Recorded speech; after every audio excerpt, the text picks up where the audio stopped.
So in this video, we cover atmospheric volume in Arnold for Cinema 4D. This shader or atmospheric effect allows you to simulate light scattered by atmosphere. You can use this effect with spotlight and all the area lights.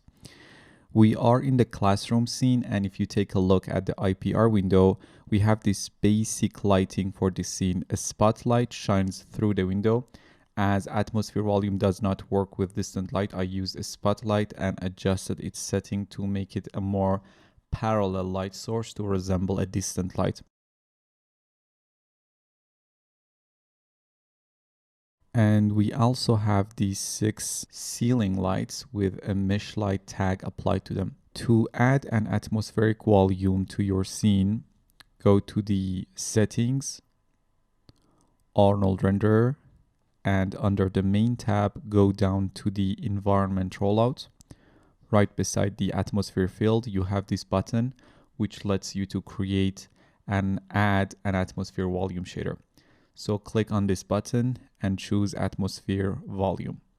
First, in the IPR, you notice we have some atmosphere volume effect going on. Also in the material manager, a new atmosphere volume has been created, and this is the shader that has been assigned to the atmosphere field of the environment rollout. You can create your own atmosphere volume right from the material manager and then assign it to the atmosphere field of the environment rollout if you wanted to.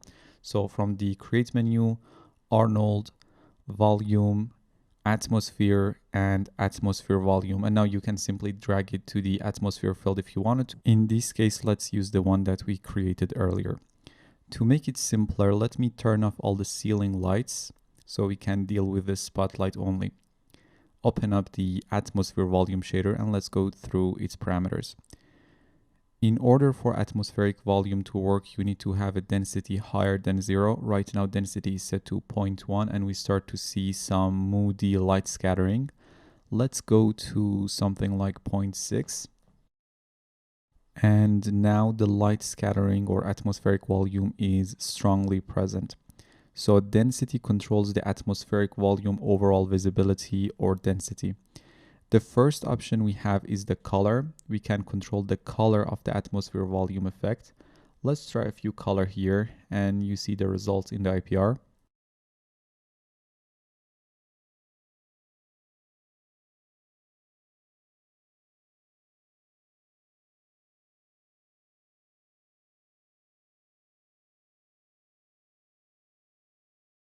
For now, let's stick with the default white color.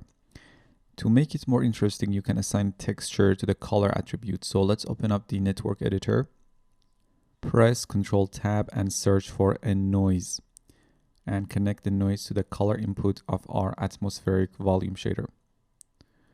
We can increase its scale in all directions to 3, octaves to 2,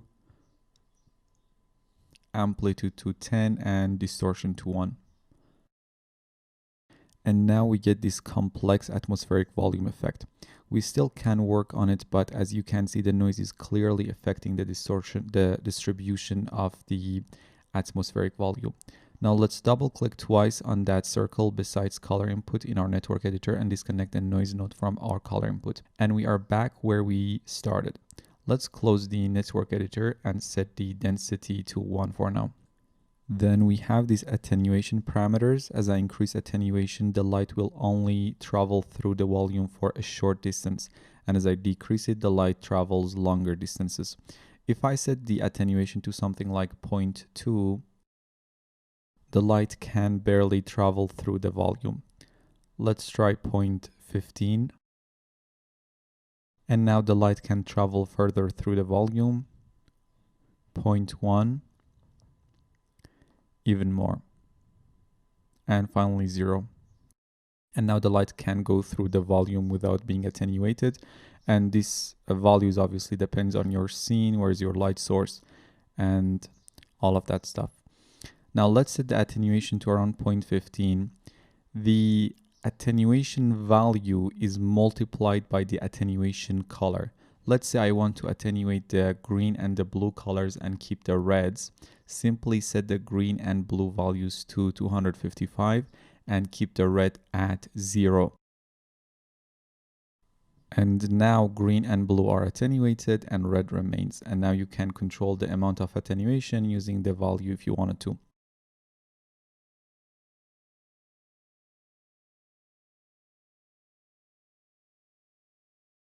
For now, let's set the attenuation values to their defaults.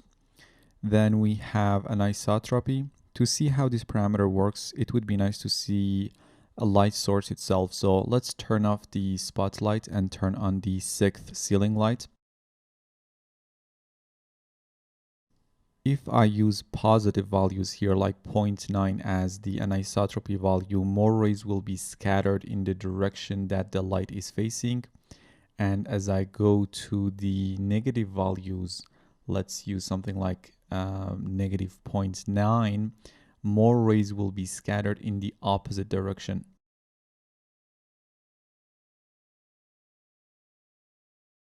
And if it is 0, the light will be scattered evenly in all directions.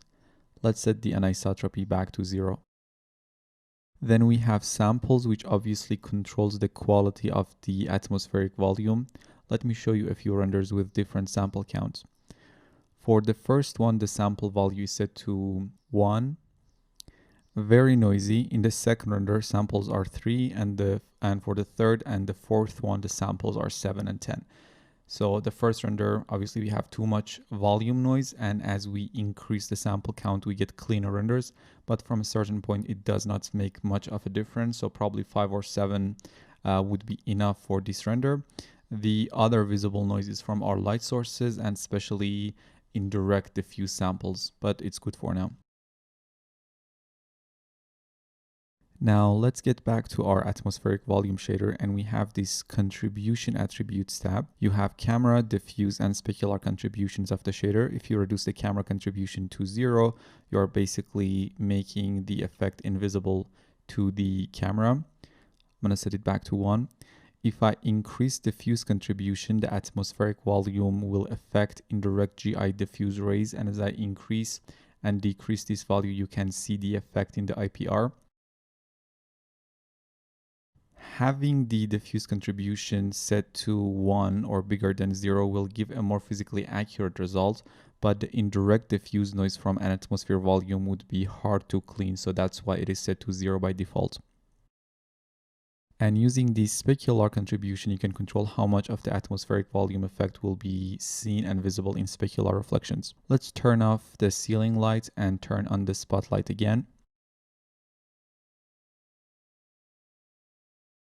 Now, if we wanted to control how much of an effect each individual light has on the atmosphere volume effect, in this scene, I probably prefer the ceiling light not to affect the volume scattering that much. Each light has this volume contribution parameter that we talked about in the first lesson of this section. So for the spotlight, for example, I can set its volume contribution to about 0.2. And now this light contributes only like 20% to the atmosphere volume shader in the scene compared to when it was 1. I'm going to set it back to 1 for now. And that's the atmosphere volume shader. Let's have a quick final render. I'm going to set the density for the atmosphere volume shader to around 0.8. Samples can be 7 for now. We can have a little fun with the color, so let's use this pale blue color as the scattering color. Turn on all the ceiling lamps. I'm going to select all the mesh light tags for the ceiling lamps and decrease the volume contribution for them to around 0.05, so they barely affect the volume scattering effect.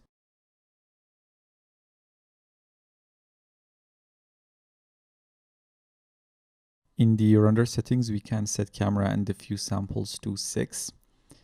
And we can use the noising for the remaining noises if needs be. We also can increase the spotlight and the ceiling lamp samples to get a better direct lighting path, less noisy. I rendered the scene using these settings in the IPR, and let me show you the result in the picture viewer. And that's our render. You can have fun and try different colors for your light sources, for the atmosphere volume, work with density of the atmosphere or contribution of different lights, and come up with your own render. I'll be rendering a high resolution and save it to the render folder in your project files. While we are here, let me show you the high resolution render. There you go. Now I have another render to show you quickly. This one is more moody and more colorful. I'm going to quickly show you the changes I made in the scene. So the attenuation color was set to attenuate green and blues, and this way we get the reds. Attenuation was set to 0.18. The spotlight color was changed to this very warm temperature tone, and the ceiling lights were set to this eerie green, and their volume contribution was set to 0.2. And that's the render we get. So just have some fun and come up with some cool renders and colors. In this lesson, we'll learn about atmosphere volume in Arnold for Cinema 4D. See you in the next video.